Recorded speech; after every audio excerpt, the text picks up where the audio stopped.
예, 안녕하세요. 선진에서 식육 유통 사업을 맡고 있는 이준범이라고 합니다. 오늘은 식육 산업의 고인 컨설팅 전략에 대해서 같이 이야기를 좀 나눠볼 건데요. 첫 장 들어가기 전에 이렇게 한번 보시죠. 지금 10년 동안 대형 육가공 3개사, 돈육 대형 육가공 3개사 합치면은 한 200만도 되겠네요. 그러니까 국내 점유율 10%가 넘는 육가공 회사의 이익률을 10년간 보시면, 10년 동안 2분포인트 아니면 마이너스 0.3%? 흑자일 수도 있고 적자일 수도 있습니다. 근데 여기서 플러스 나는 때는 여기는 ASF였고요. 여기는 이제 구제역이었던 것 같습니다. 그 외에는 많이 마이너스였던 때가 더 많았습니다. 어쨌든 10년 동안 2분포인트 정도의 수익을 내는 산업인데요.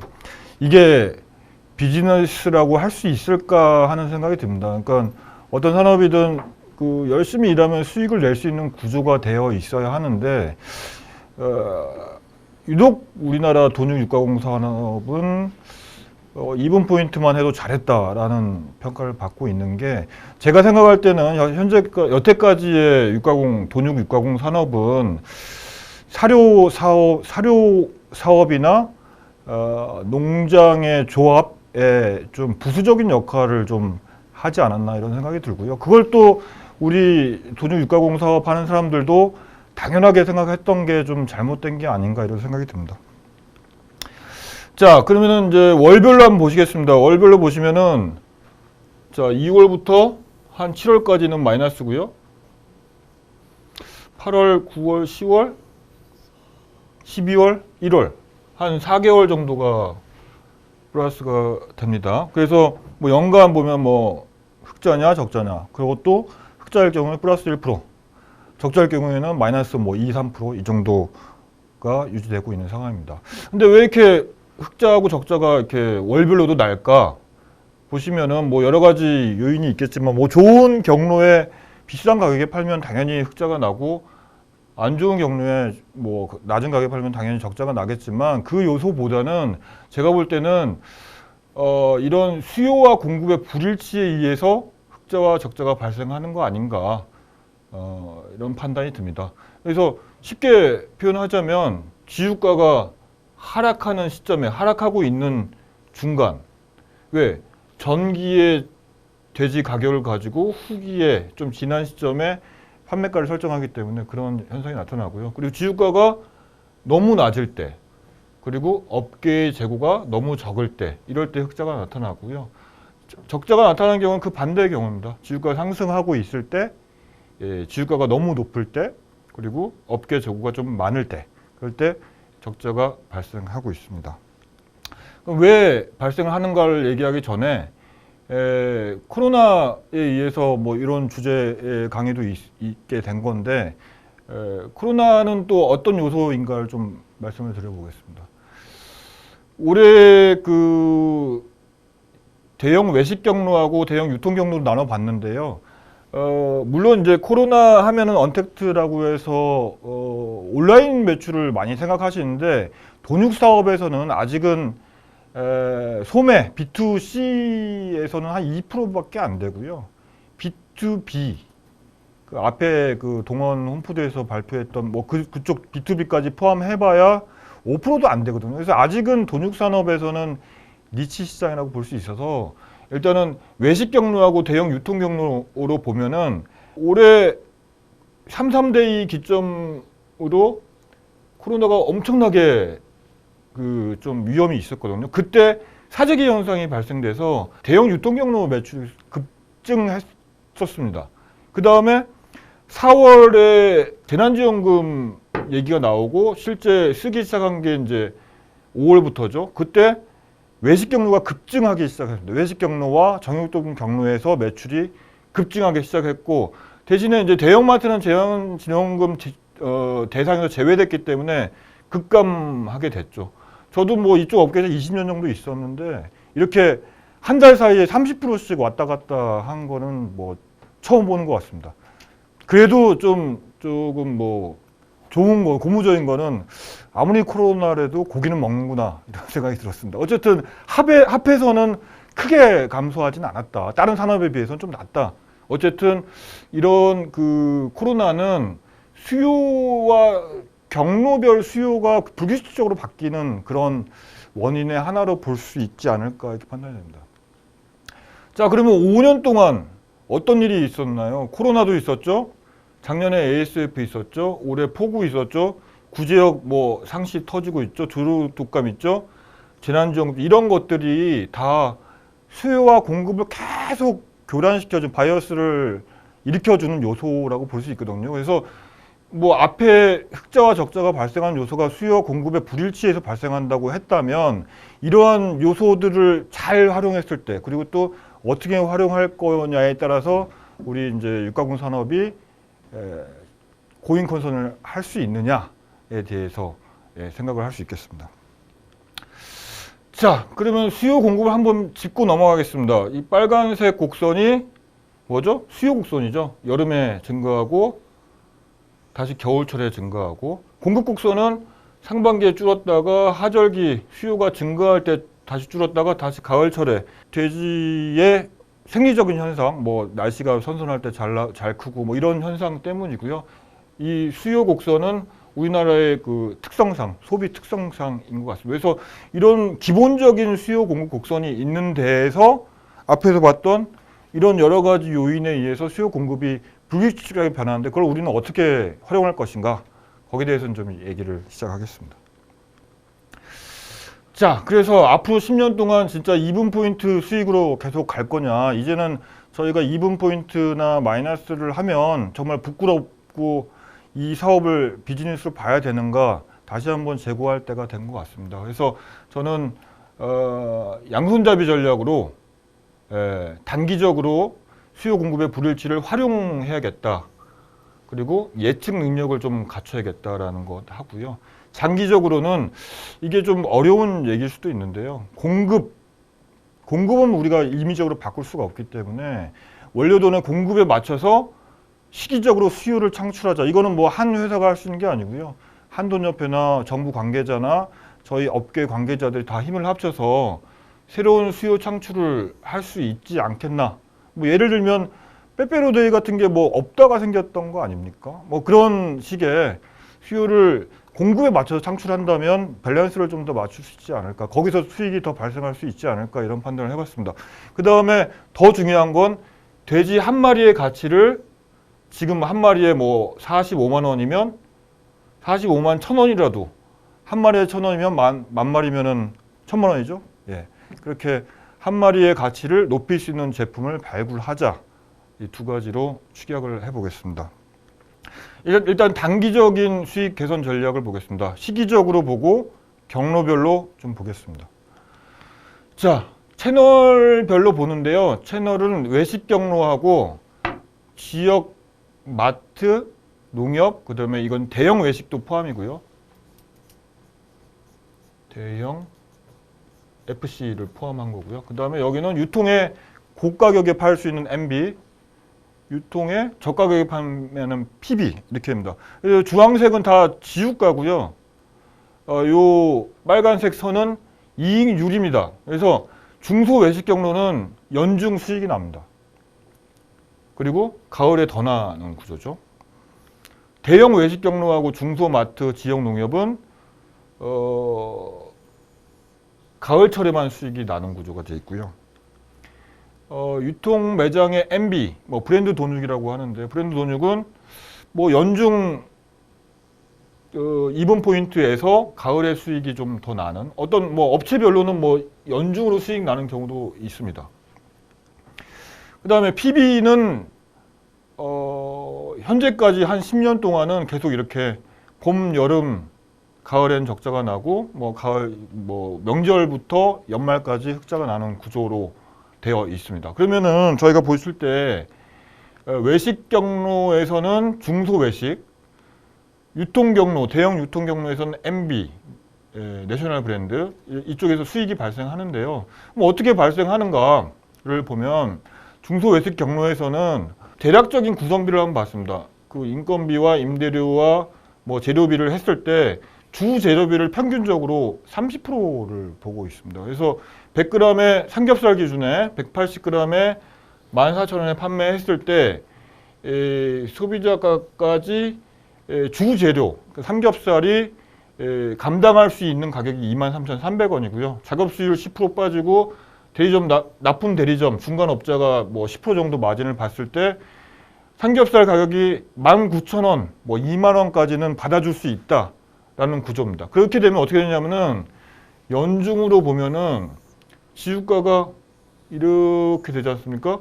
그럼 납품가는 완만하게 이렇게 하게 되는 거죠. 그래서 납품하는 업자들은 여기서 수익을 내고 한여름에는 뭐 좀 뭐 2만 원, 2만 3천이 원가가 되더라도 좀 낮게 해서 연중 수익이 발생할 수 있는 구조가 됩니다. 근데 대형 외식은 왜 좀 그 원가가 더 낮아야 되는가를 봤더니 이거 뭐 일반적으로 말씀드리는 겁니다. FC 본사가 최근에는 이제 직접 세절 작업을 하는 경우가 많고요. 또 광고비도 많이 씁니다. 거기서 한 10% 정도 차이 나는 게 감내할 수 있는 가격에서 한 키로당 삼겹살 기준에 한 2,000원 정도 차이 나기 때문에 현재까지는 대형 육가공 업체 입장에서는 중소 외식 업체가 좀 더 좋은 경로다라고 판단할 수 있고요. 저희가 이제 뒤에서 더 설명을 드리겠는데 저희가 할 수 있는 일은 이런 업체를 발굴하는 것도 중요하지만 이런 업체들한테 인건비나 임대료나 부재료의 구성비를 낮추도록 컨설팅을 해서 이 주재료의 구성비를 좀 더 높일 수 있는 33%까지 높이면 그만큼 더 감내할 수 있는 삼겹살 가격을 좀 더 높게 받아도 상관이 없는 구조가 될 수 있거든요. 그런 쪽으로 컨설팅을 해야 되지 않나라고 판단을 합니다. 그 다음에 대형 육가공의 내셔널 브랜드입니다. 여기는 이제 중고 가격이라는 단어를 썼는데요. 우리나라에서 삼겹살 대형 마트에서 판매한 백화점 빼고요. 마트에서 판매하는 가격, 소비자 가격이 25,000원 미만으로 내려갔을 경우에는 내려간다고 더 판매가 더 되지 않더라고요. 그리고 35,000원이 넘어가면은 급격하게 판매량이 줄어듭니다. 그러니까 중간 가격인 한 29,000원대가 그러니까 좀 고가인 상품, 브랜드 상품에서는 29,000원대가 그나마 중고 가격이다, 적당한 가격이다라고 판단하고요. 그 다음에 상한 인계가, 하한 인계가로 보고 있습니다. 그래서 중간 가격으로 봤을 때도 여기도 뭐 유통업체의 마진과 작업 수율을 빼면은 19,000원에서 한 21,000원까지는 납품할 수 있는 여력이 있다라고 볼 수 있습니다. 그만큼 이제 소비자가 그만큼의 가치를 인정해주고 있다라고 볼 수 있습니다. 그래서 여기서 이제 가치가 나오고 수익이 발생한다고 볼 수 있고요. 이제 여기서 이제 우리가 할 수 있는 일은 고객하고 만나는 순간에 가치 전달을 극대화해야겠다. 그래서 우리가 갖고 있는 좋은 열심히 정성 들여 만든 제품을 그대로 제대로 잘 전달해야겠다라는 얘기입니다. 그래서 아까 얘기했던 이제 흑자나는 시점, 적자나는 시점이 있고요. 그 다음에 흑자는 MB, 유통 경로에서 MB에서 나고, 그다음에 도매 유통 경로에서는 중소 외식 경로에서, 그리고 적자는 적자라고 하긴 좀 그런데요.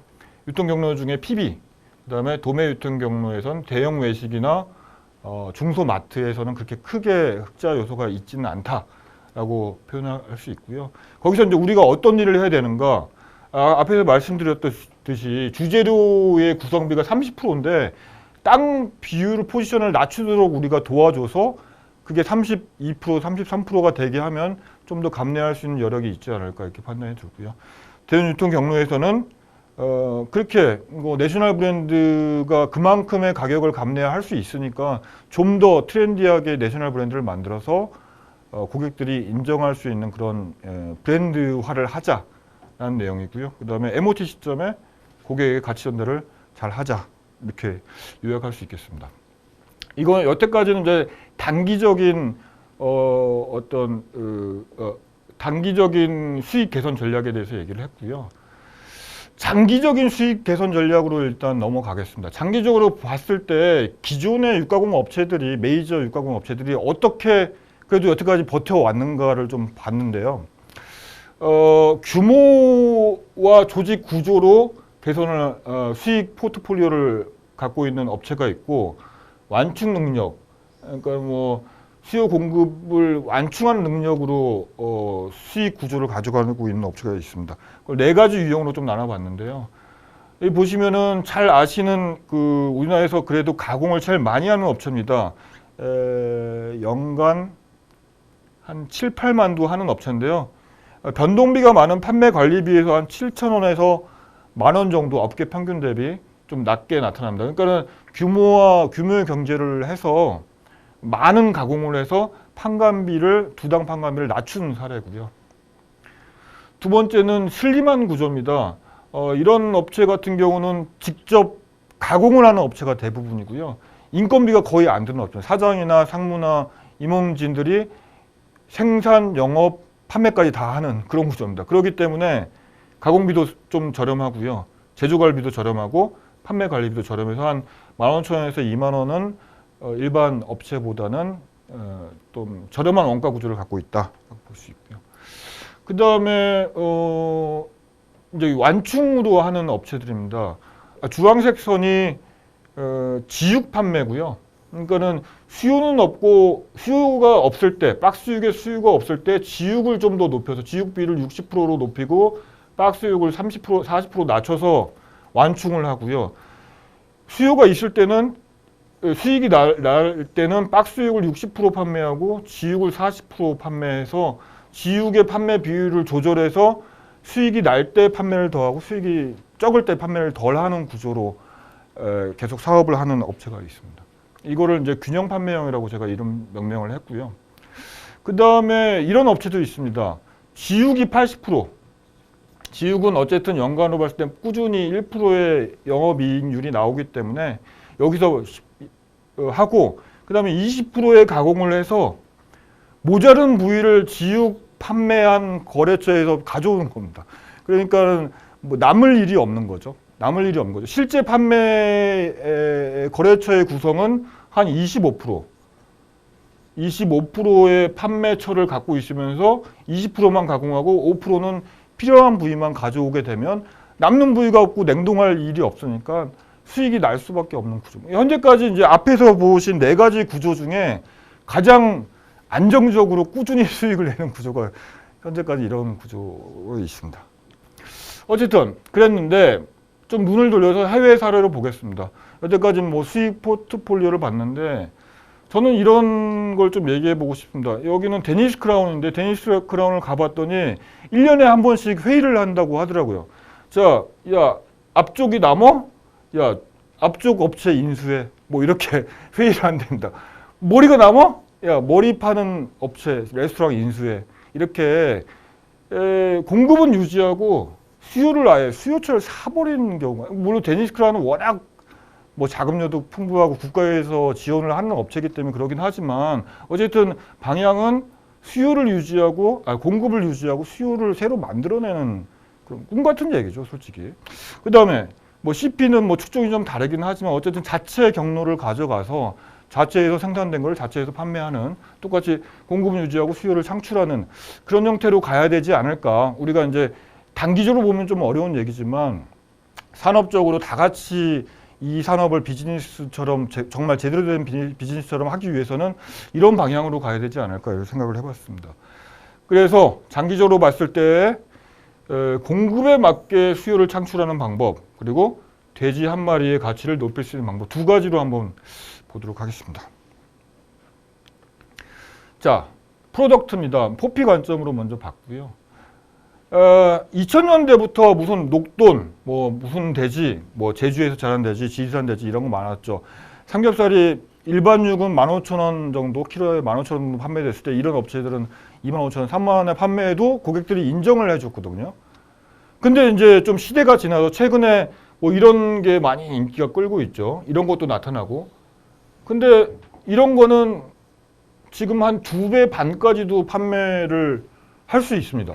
이런 거는 한 2배까지 판매를 하더라고요. 판매 가격. 그러니까 고객들이 그만큼 그만한 가치를 인정을 해주고 있다고 볼 수 있습니다. 그래서 뭐 돼지 장사한다 이렇게 생각하지 마시고 그 어느 산업보다 우리 산업이 좀 더 트렌디해야겠다. 그래서 고객들의 정말 원하는 소구점을 찾아서 이런 새로운 브랜드를 정말 가치를 인정받을 수 있는 브랜드를 좀 만들어 가야겠다라는 게 첫 번째고요.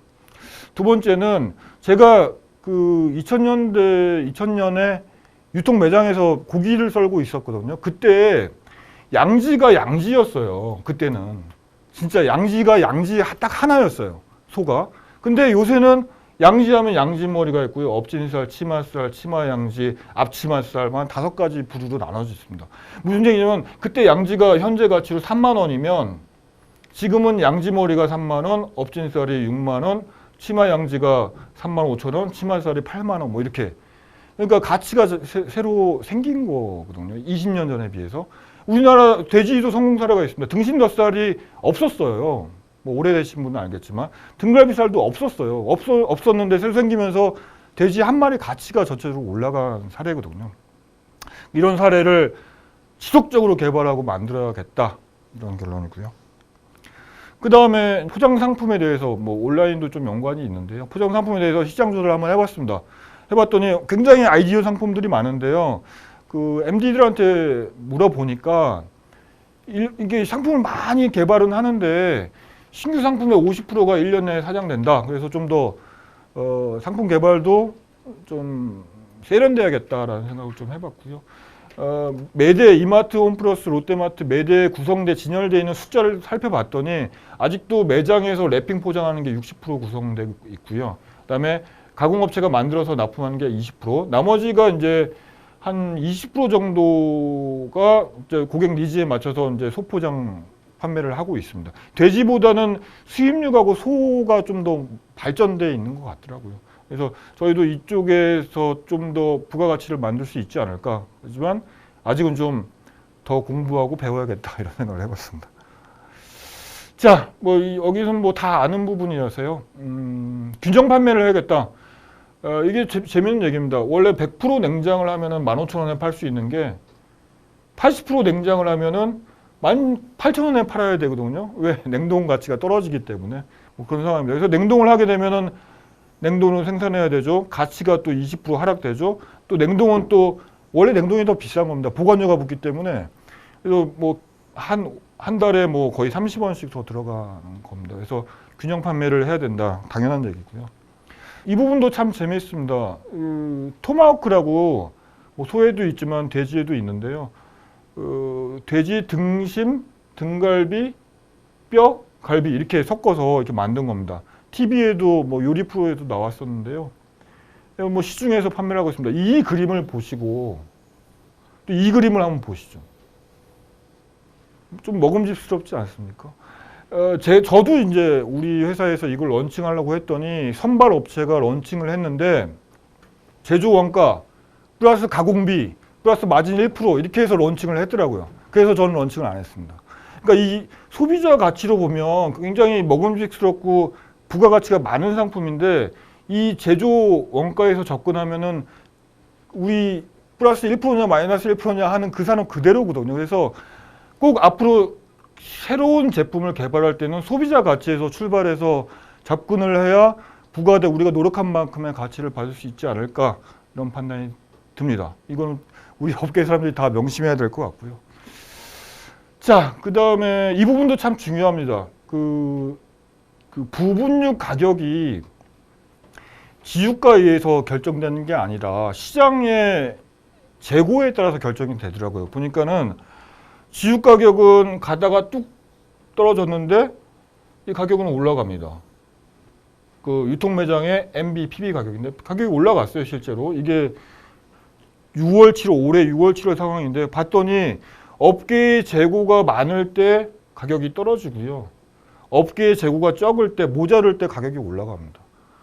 근데 뭐 지유가가 당연히 그런 거 아니냐. 근데 지유가는 약간 바이어스가 있기 때문에 지유가하고 연동되기보다는 업계의 재고 지수, 그러니까는 실제 현 재고 퍼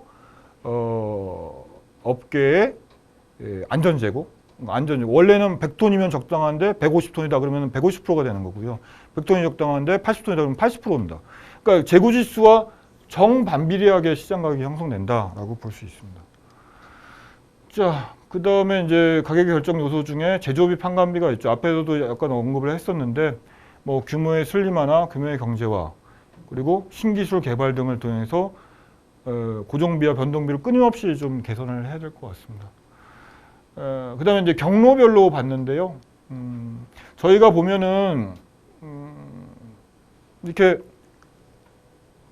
제품에 대한 니즈만 너무 생각하는 거 아닌가 그런 생각이 들었습니다. 제품에 대한 니즈가 아니라 우리 고객이 하는 사업 구조가 어떻고 어떤 걸 도와줘야 수익을 창출할 수 있고 이런 부분을 좀 더 건드려야 좀 더 좋은 고객을 만날 수 있지 않을까 이런 판단을 해봤습니다.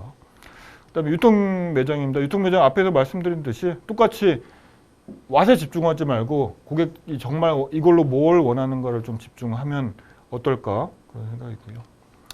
온라인 경로도 마찬가지입니다. 온라인 경로는 MOT가 거의 그 상품을 받을 시점이기 때문에 그 시점에 모든 걸 쏟아볼 수 있게 고객한테 좋은 가치를 전달해야겠다라는 판단입니다. 그래서 마지막으로 포피 중에 마지막 프로모션인데요. 제가 이제 요걸 해서 이제 저희 상사한테 보고를 드렸더니 이런 말씀을 하시더라고요. 1번 한돈협회에서 한돈에 대한 인식을 많이 좋게 했습니다. 그래서 더 한돈이 좋다 하는 거 쪽 홍보보다는 우리가 그 삼겹 돼지고기가 좋아하는 이유가 맛있기 때문인데 맛은 또 지방에서 나오지 않습니까? 근데 또 지방이 많은 걸 싫어하는 아이러니가 있지 않습니까? 그래서 돼지고기의 지방은 불포화 지방산이 많고 아이들 성장에 좋은 발육에 좋다라는 쪽으로 방향을 선회해서 한돈협회에서 그 홍보를 좀 해야 되지 않을까 이런 얘기가 있고요. 그다음에 아까 얘기했듯이 돼지 한 마리의 가치를 높이는 쪽, 그다음에 공급에 맞춰서 수요를 창출하는 쪽 이렇게 프로모션을 해야겠다. 마지막으로 코로나 시대 대응 전략이 원래 주제인데요. 뭐 간단합니다. 예측을 좀 정확히 하고 그것도 예측에 따라서 수요 공급의 불일치를 단기적으로 활용하고 장기적으로는 공급에 맞춰 수요를 창출해야겠다. 굉장히 어려운 얘기인데 쉽게 얘기를 하는 것 같습니다. 결론입니다. 어쨌든 우리 식육 사업이 어제까지는 2분 포인트만 해도 잘했다 이러는데 이제 앞으로는 자체적으로 산업 경쟁력을 좀 갖춰야겠다는 생각이 들고요. 그러기 위해서는 돼지 한 마리의 가치를 창출하는 노력이 있어야겠고 공급에 맞춰서 수요를 창출하는 노력 그리고 한돈 홍보 이 세 가지로 봤고요. 그거를 어떻게 해야 되느냐? 고객 가치의 관점에서 아까 이제 그 토마호크 등심 얘기할 때 그 내용이고요. 그다음에 어느 산업보다 좀 더 트렌디하게 그래서 뭘 위해서 하는가? 식육 산업이 계속 지속 성장 가능한 산업으로 발전하기 위해서 그리고 식육과 농장과 사료가 의존적이지 않고 독립적으로 서로 윈윈할 수 있는 산업으로 발전할 수 있었으면 하는 바람에서 강의를 했는데 너무 두서없이 좀 말씀드린 것 같은데요.